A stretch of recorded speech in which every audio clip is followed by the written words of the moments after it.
Ok, ormai i sistemi di accumulo sono la norma, sono già conosciuti e si installano su tanti impianti, ma c'è un piccolo dettaglio che a volte potrebbe vanificare proprio l'installazione dell'accumulo e la sua utilità.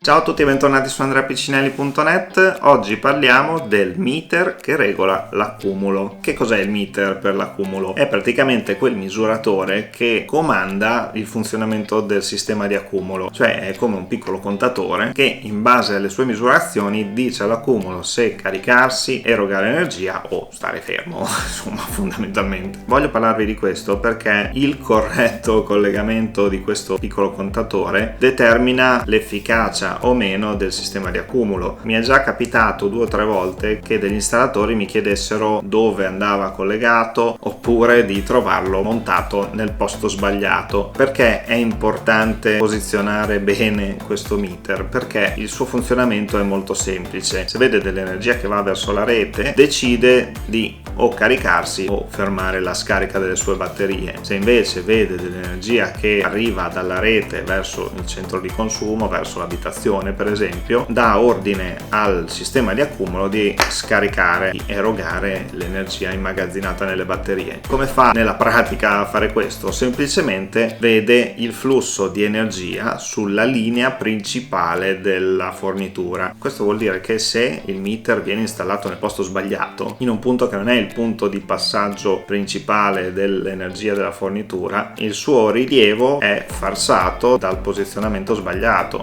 Allora, dove va posizionato il meter? Il meter va posizionato sulla linea unica che alimenta la fornitura. Quindi se per caso avete per esempio il contatore esterno in un manufatto e da lì la linea viene divisa sotto 2 interruttori, una linea va in casa, una linea va, non so, nel garage, nella piscina, dove la volete far arrivare, se mettete il meter dentro casa, dentro il quadro generale di casa, perdete dalla misurazione tutta l'energia che viene assorbita dall'altra linea. Quindi il misuratore va posizionato in un punto dove può vedere esattamente la stessa cosa che vede il vostro contatore, in modo che possa dire alle batterie, quando vede dell'energia che viene prelevata dalla rete, di scaricarsi e quindi contenere quel prelievo, e invece se vede dell'energia che va verso la rete può dire all'accumulo di caricarsi se sta andando l'impianto fotovoltaico e non è ancora carico, oppure di smettere di erogare energia se in quel momento è in scarica. Capite quindi che il posizionamento sbagliato del meter, del misuratore, può causare dei funzionamenti strani dell'accumulo, perché se per esempio lo mettiamo su una linea che non è quella generale, si regolerà solo sui consumi di quella linea. Se addirittura, come ho visto una volta, lo montiamo sulla linea del fotovoltaico, quella batteria non si scaricherà mai, perché vedrà sempre solo dell'energia che va verso la rete,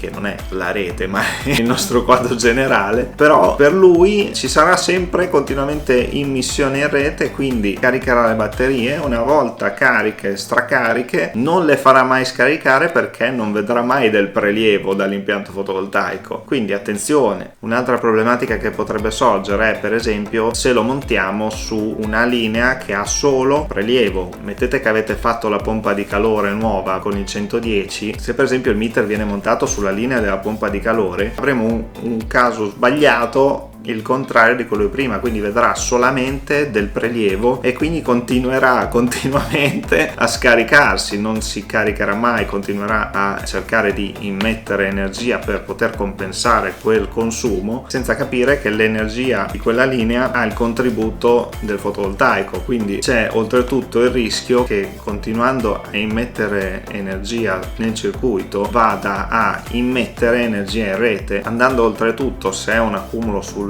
corrente alternata tipo Tesla, a rischiare di sovraccaricare la linea in immissione per la nostra fornitura, perché in teoria l'accumulo non dovrebbe mai immettere energia verso la rete, però appunto questo collegamento sbagliato potrebbe causare un malfunzionamento di questo tipo. Insomma, in sintesi, attenzione a dove montate il meter, attenzione a come funziona il vostro accumulo, se avete il monitoraggio e se ha qualche comportamento anomalo potrebbe essere causato appunto dal posizionamento errato di questo misuratore. E se siete installatori che vi siete appena approcciati al mondo dell'accumulo, ricordatevi di non fare questo errore piccolo, perché è un componente molto piccolo ma che può provocare grossi effetti, soprattutto può vanificare il vantaggio economico dell'installazione dell'accumulo.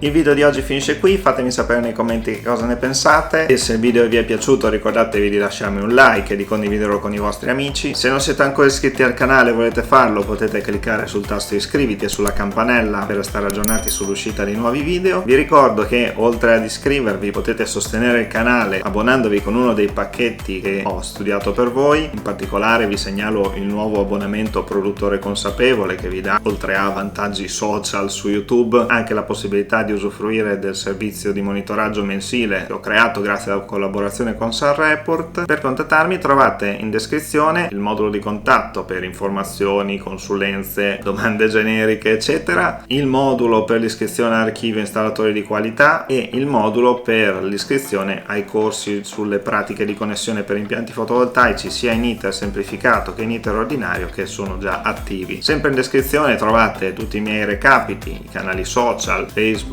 LinkedIn, Instagram, il mio sito, il link a Patreon se volete sostenere il canale e infine qualche curiosità sul canale, come per esempio tutta l'attrezzatura che utilizzo per realizzare questi video. Io come al solito vi ringrazio per aver guardato questo video fino alla fine e vi do appuntamento al prossimo viaggio nel mondo del fotovoltaico.